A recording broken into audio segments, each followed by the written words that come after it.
Welcome to Washington Watch with Congressman Walter Jones. Each month, we take a look at the events happening in Washington, D.C.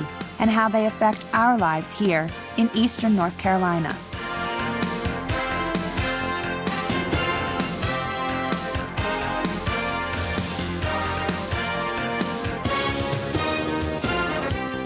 And now, here's your Congressman, Walter Jones. Welcome to the July edition of Washington Watch. Today's guest is Chairman Jim Sensenbrenner, my friend and colleague from the Wisconsin's 5th District. Chairman Sensenbrenner became a member of Congress in 1978 after serving 10 years in the Wisconsin State Legislature. He assumed his current position as chairman of the House Judiciary Committee beginning in 2001. He had also previously served as chairman of the House Committee on Science. As a longtime serving member of the Judiciary Committee, Chairman Sensenbrenner has established a strong record on crime, constitutional, intellectual property issues. He graduated from Stanford University with a degree in political science and earned his law degree at the University of Wisconsin-Madison. He and his wife Cheryl have 2 sons, Frank and Bob.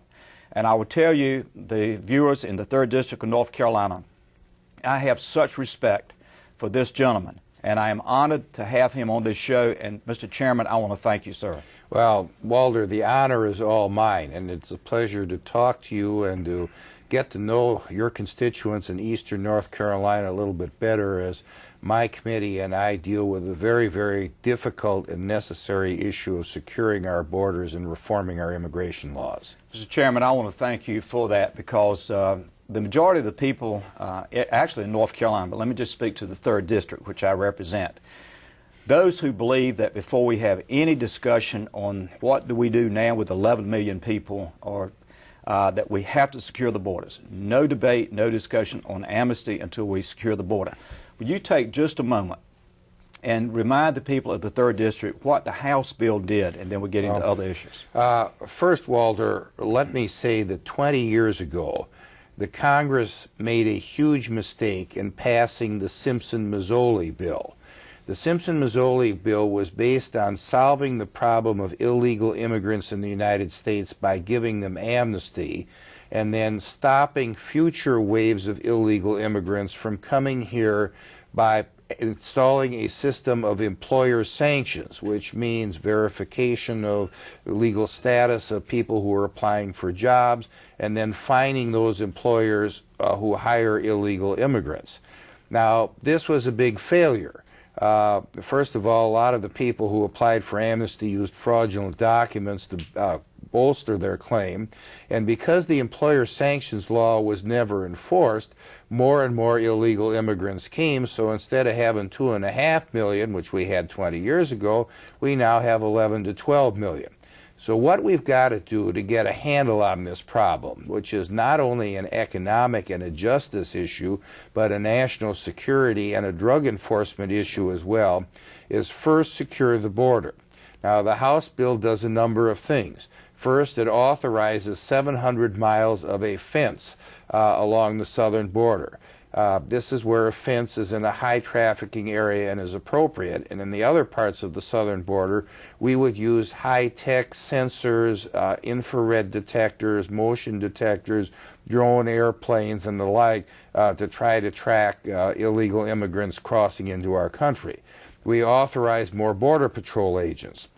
We authorize spending $100 million to the sheriffs of the 29 border counties in the 4 states that border on Mexico to hire more deputies, to give them better equipment, and to arm them, because in many cases people dressed like Mexican army soldiers are facing the deputies down with M4 automatic weapons, and the deputies only have the 9mm service revolvers that are issued to most law enforcement officers in our country. We changed the law relative to saying with Mexicans we will catch and release, and most of these people never show up in court when they get their summons, to detain and deport.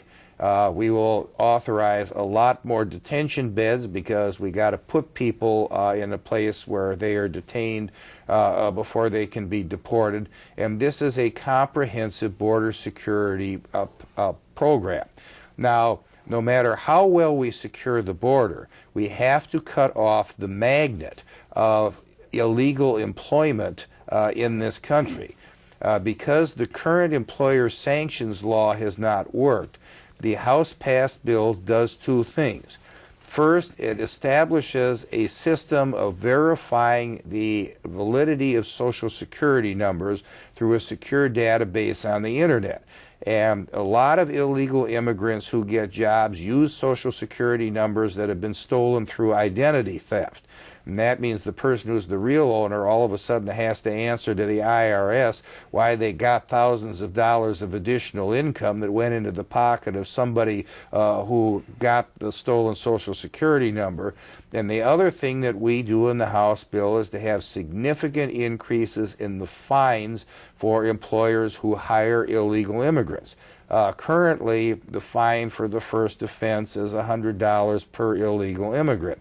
That's a part of the cost of doing business, the people who hire hundreds of illegal immigrant workers. My bill increases that fine to $5,000 a head. That will act as a deterrent because all you need to do is to have one firm that hires 500 illegal immigrants get busted. That's a $25 million fine, and that will be front page news in every newspaper in the country. And a lot of other people who are hiring illegal immigrants are saying, boy, I don't want to run the risk of having to pay that kind of a fine. Chairman, your bill makes so much sense if I can simplify it by making that statement. The American people and the people of the 3rd District do not understand why the Senate passed the amnesty bill. You now are in the process. I think the Speaker has appointed the conferees on the House side, you being the chairman, or has he not? No, he has not. He has not, okay. The Senate passed a bill that was essentially written by Senator Kennedy of Massachusetts. And not only does the Kennedy bill grant amnesty to the 11 to 12 million illegal immigrants that are already in this country, it also increases legal immigration to at least 66 million more legal immigrants, over and above the million a year that we've been taking under the present law. And every legal immigrant visa allows the person who gets that immigrant visa to bring along their family. And I have seen estimates that as many as 217 million legal immigrants will be able to come here, in addition to the amnesty of the 11 and 12 million illegal immigrants. Now, that's 2/3 of the total population of the United States, and there's no way the American economy can absorb these numbers of people. Now, I'm for legal immigration, but we have to control legal immigration in a manner so that our society can absorb them, and we also have to work to assimilate the new immigrants, like waves of immigrants have been assimilated as they've come to the United States over the decade and centuries. And I can tell you, Walter, and the people of the 3rd District, that unless we control illegal immigration, the American people will end up slamming the door to legal immigrants, and that does it backwards. Mr. Chairman, based on what you just shared, I could not agree more. And the people of the 3rd District, on July the 4th, for the 2nd year, I have been invited to be part of a swearing-in ceremony of naturalized citizens in my district. And a retired federal judge, Britt, will come down and administer the oath. And, Mr. Chairman, because of the point you just made about legal immigration, it is such an honor for me to sit there and see 25, 26 people raise their hand. And because they did it legally and did it the right way, it actually brings a chill to me when I sit there and just watch this event happen, because that's what America is about. And as a matter of fact, by the time your constituents view this, the Judiciary Committee will have reported out a bill that actually provides money from the Department of Homeland Security for July 4th naturalization ceremonies.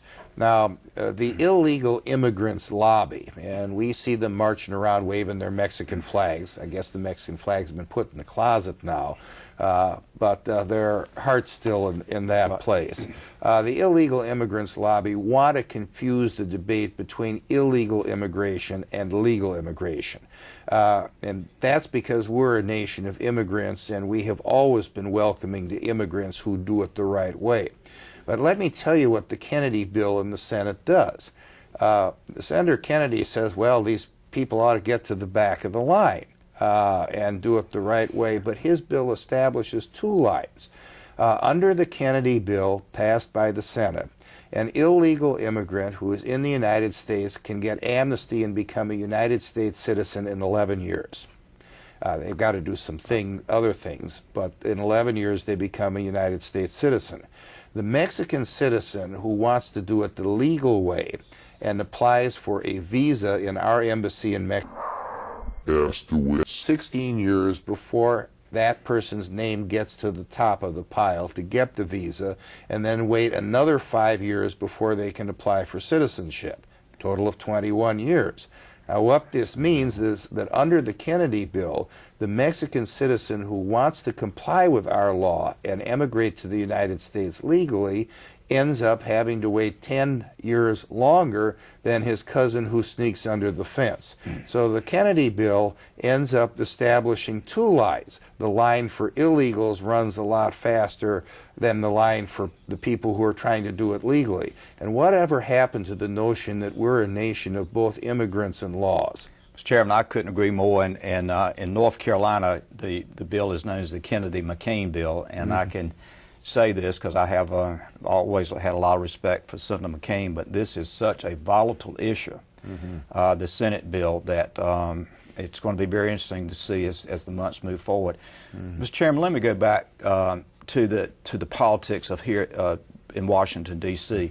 Do you feel that there is a possibility that the Senate would want to work with you and the conferees when they're named? Or is there going to have to be a lot of dialogue before that even happens? The dialogue is going on, and I have said two things. First of all, no bill is better than a bad bill.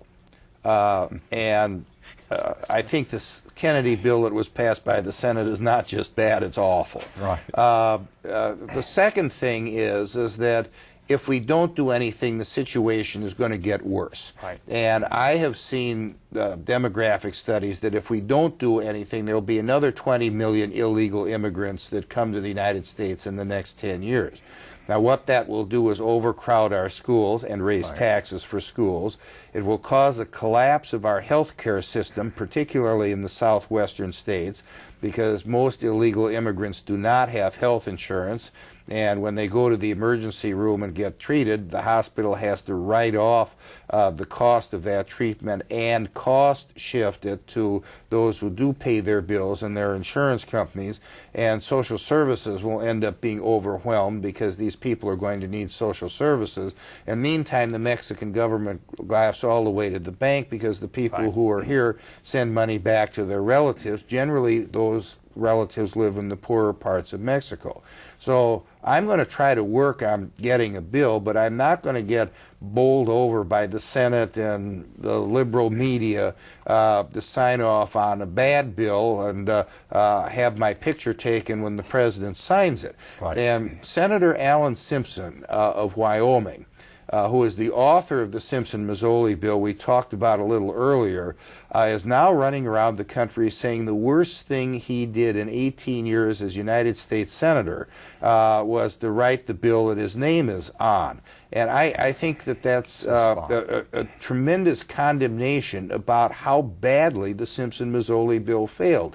And the Kennedy bill, which a majority of the senators voted on, is just Simpson-Mazzoli 20 years later with a lot more people and costing the American public a lot more, both out of their pockets as well as the social disruption. I can honestly say, Mr. Chairman, that to the people of the 3rd District that might be watching this show, that you are recognized and respected as one of the most intellectual negotiators and one of the toughest negotiators. And I am so pleased that you're there where you are because of your position. Well, thank you, Walter. You know, one of the things that I did like in the New York Times is about 2 months ago, there was an article by a columnist that said that on previous things that I've negotiated on, like the Patriot Act and the Children's Safety Act, that I have eaten the senators for breakfast and cleaned my teeth with their bones. And I'll now give everybody my Pepsodent smile.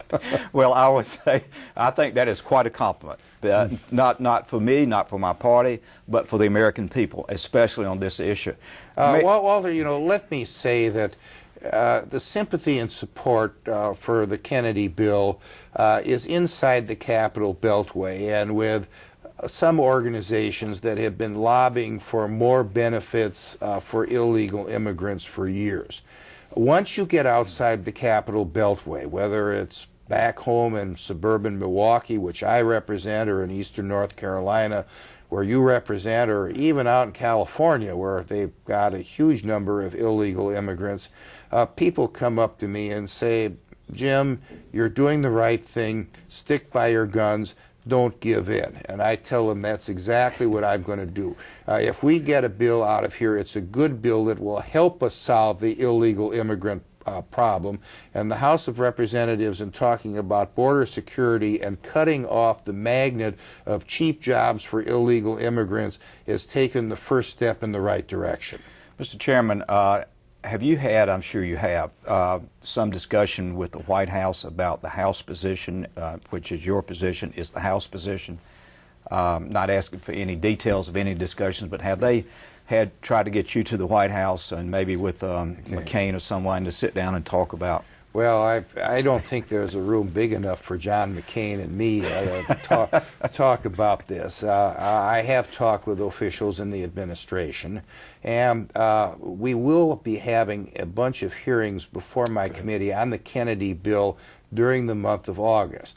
And I'm going to have one of those in New Hampshire, which, as you know, is an early presidential primary state. And I hope Senator McCain can come and talk about his bill and the $50 billion in new taxes that are in it, up in a state that is probably more anti-tax than any state in the country.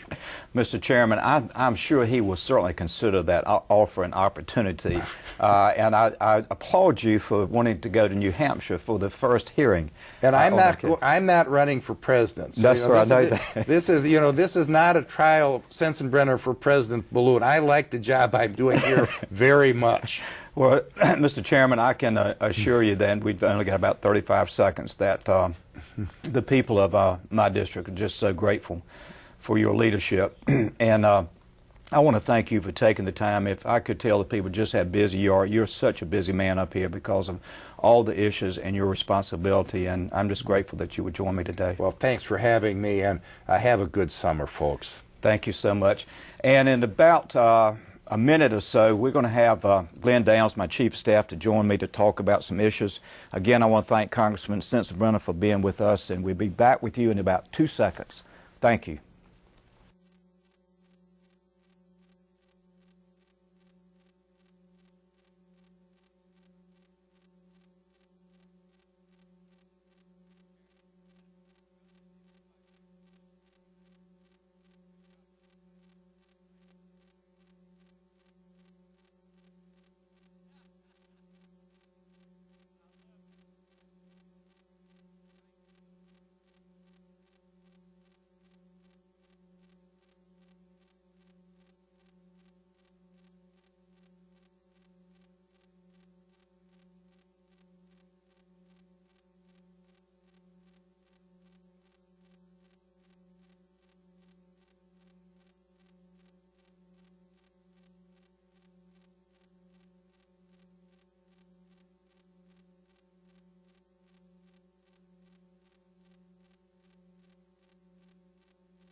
Welcome to the second part of our show, and I certainly hope that you, the viewers, enjoyed having Chairman Jim Sensenbrenner on today, because truthfully, he is the man that wrote the bill, and we support his position, and it was so good to have him on the show. And now I'm pleased to have my friend and Chief of Staff, Glenn Downs.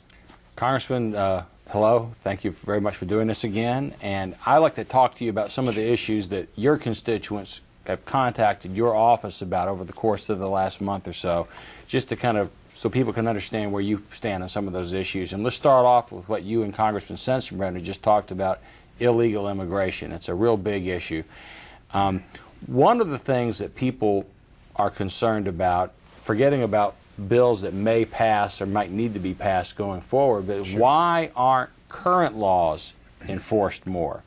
And when did that lack of enforcement start? And just what's your thoughts on that? Glenn, I think probably for the last 20 years that this country has not done what it needed to do to enforce the immigration laws.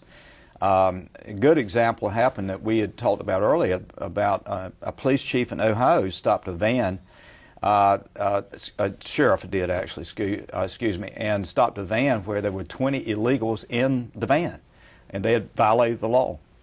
So he calls INS and it tells them, I've got 20 illegals here. Will you come pick them up because they're in this country and should be, deported? And they told him they can't get that. Don't worry about it. I mean, I'm not going to fault the INS on that or ICE, but because I know they got a lot on their plate. But still, if we're not going to enforce the laws of the land, there will be no law in America. And I want this administration to improve over what the previous administration did, because the Clinton administration did not enforce the laws. And as of this interview today, the Bush administration has not done a very good job either. Well, I think I know how you're going to answer this, but a follow-up question that people call your office asking is, if that Senate bill were to pass that gives amnesty to illegal aliens after they have done this, that, and the third thing, pathway. The so-called pathway to citizenship.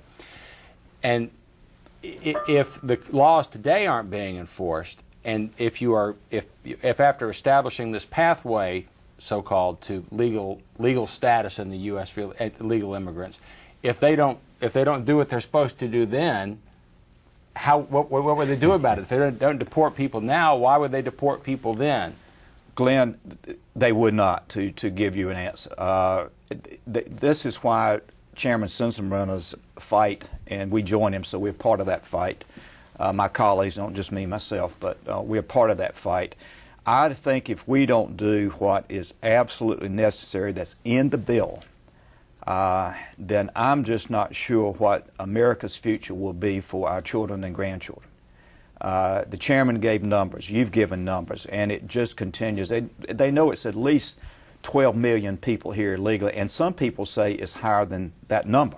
And if we do not get serious about enforcing the laws of this country and protecting the Constitution, then I don't know what will happen. I sometimes say back in the district that if you're talking about national security, why are we so concerned about terrorism in Iraq? I'm more concerned about terrorism and possible terrorists coming from south of the border. And the chairman actually said that himself. Well, one of the things, to segue to a second topic, because I know our time here is short, because people are concerned, one of the things people are concerned about that bill, the Senate bill, is that it gives not only legal status to illegal aliens, it also gives them government benefits. And people say, hey, the spending up here in Washington is just out of control. Right. What are your thoughts on that as of today, and what should be done? And I will give you a very simple response. It'll break the bank. Right now, America, the debt of this nation is $8.3 trillion. 27% of that $8.3 trillion, the debt is owned by foreign governments. The debt of this nation since 2004 has been increasing at $1.61 billion a day. If you factor in the cost of all the illegals in this country, I don't know how we would not break the bank, to be honest with you. Well, as we're meeting today, the Federal Reserve is also meeting, and they're going to do their latest move on interest rates. And you mentioned that the percentage of our debt that's owned by foreigners. Can you talk a little bit more about that and what your research and conversations with Federal Reserve officials may have told you about the vulnerability of this country to foreigners owning our debt? Glenn, you, not only the Chief of Staff, but you helped me monitor the Financial Services Committee, which I serve on. It was about a year ago now, I guess. We had then Alan Greenspan, the chairman of the Feds, and the question I asked him, and actually you were there, you helped me, we kind of talked about this before I went in. And I said, Mr. Chairman, what would happen to the financial markets if the foreign governments who are buying our treasury notes and bonds and financial instruments would pull that money out? And he said, he was a very thoughtful man, and he said, well, Congressman, I'll tell you what would happen. He said that it would be a bad situation that would be complicated because at the same time that the foreign governments are pulling their money out, I would imagine the American investors would start pulling out, and we would have an economic calamity. Well, I suppose under that circumstance, the only alternative in the short term for the federal government or the Treasury, the U.S., you have to pay a lot higher interest rates in order to continue to entice people to invest money, and that would affect all of your constituents, people in eastern North Carolina. Glenn, if Uncle Sam called every American citizen and said, I need for you to help me pay down the debt of this nation, every one of us, including a baby that's born and is 1 minute old, would have to write a check to Uncle Sam for $28,000. I could hardly write one for $280. And I don't have in the world this country, if we don't get back to becoming competent with the taxpayers' money, I don't know what will happen. Well, our time is very short, but one issue that continues to come up is Medicare and Medicare prescription drugs, and people either enrolling in that prescription drug plan or trying to get their parents enrolled and trying to figure out the best way to handle that. There are deadlines that are upon us. What are your thoughts about that, and what ought to be done? Glenn, I have early on written to the Speaker of the House along with Congressman Pete Stark and asked the Speaker to please let's extend the deadline. I'm hopeful that the Speaker will see that that's done maybe this month or early next month, but we need to give the seniors more time to understand the program. Glenn, we got about 15 seconds. It goes mighty fast, but thank you for being on the show. And I want to thank you for watching this show, and I hope you've enjoyed the show. And I want to wish you a happy, safe July the 4th, and may God continue to bless America, and may we continue to defend freedom. Thank you. For taking the time to join us for Washington Watch.